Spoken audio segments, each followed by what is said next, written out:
NFL. The clear number one team in the NFL to me is the Kansas City Chiefs, and I know you agree with me, and it starts at the top with these two.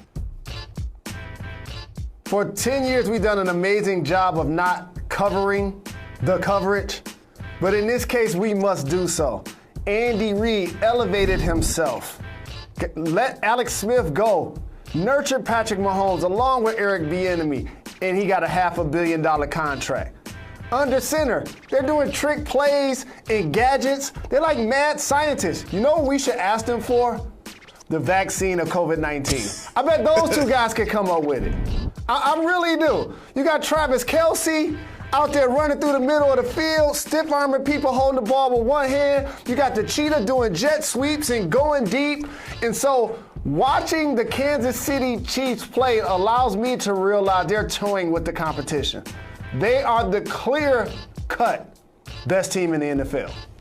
I feel the exact same way. It's in a power rankings. It should be the Chiefs, and then you should have to like flip the page to get to the second team, which is probably going to be the Steelers or the Seahawks or the Packers or whoever.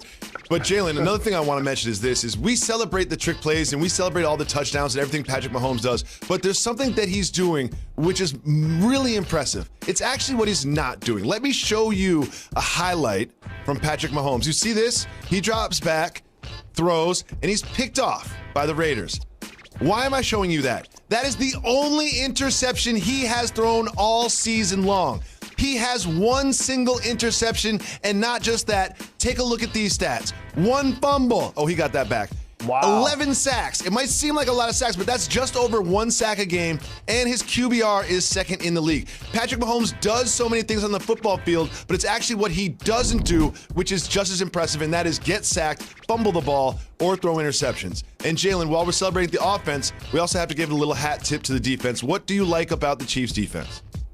Their pass defense has been outstanding, Jacoby. And when you have an offense that's going to score the way the one we just highlighted, now all of a sudden defense, you can focus on pass rush. And Frank Clark, which is scary, is talking about how he wants to move around more, how he wants to see the defense be more gadget prone like the offense. So that's going to be crazy for the opposing teams. But I want to point something out to you, Jacoby. You've shown Patrick Mahomes one INT. That's also the one game that they lost. So we may or may not know. Maybe the Raiders have something that can be a problem for the Chiefs. They are playing good football, and Derek Carr is dropping dimes this year, but we're on the same page. The Kansas City Chiefs are the clear-cut best team in the NFL.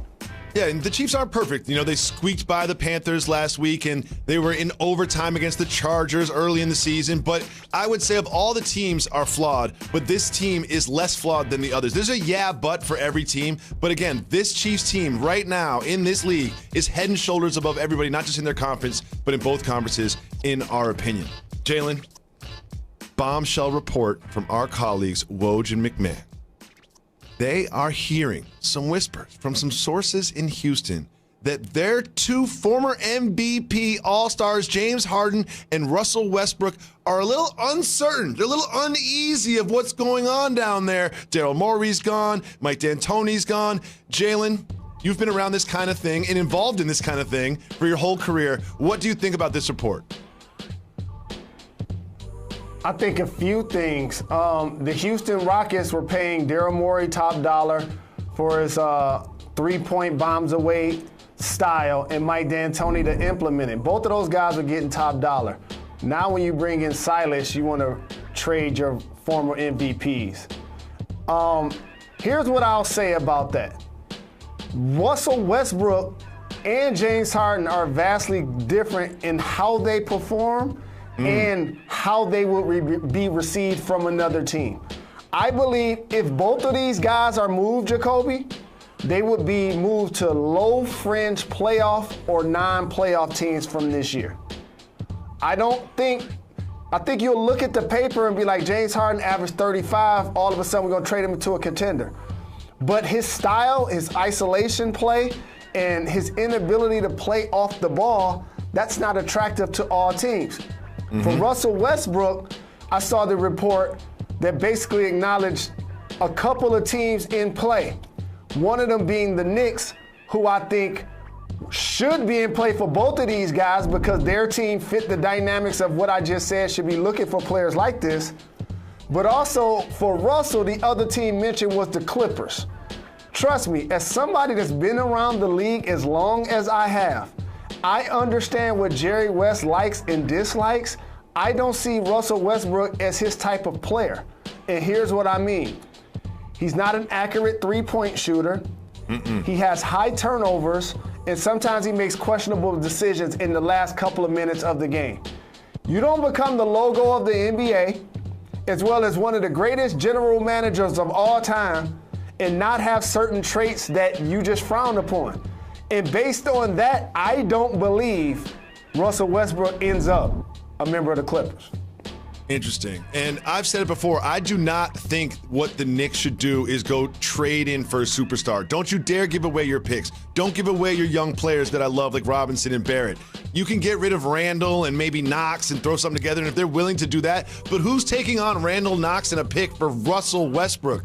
I'm just not sure that I see that happening. But Jalen, this is interesting. One thing in this report that I bet people won't really talk about is this. They were consulted in the Silas hire. They knew that Silas was coming in. So why do you think if they were involved in this hire, they co-signed it, why would they now be uncertain? Why would we be hearing about this now?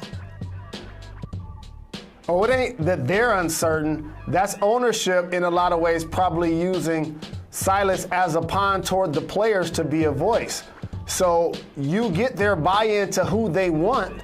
So therefore, if they're still on your team, they can't say that you didn't get them their guy. But at the same time, now that Silas and both of those players are still under contract, as ownership, you can now pivot and say, should we move both of them, if not one of their salaries, in order to actually rebuild? It's not just about trading the player, Jacoby. In a salary cap sport, it's trading the salaries in a lot of ways. Yes, and there has been a lot of coverage of owner Tillman Fertitta's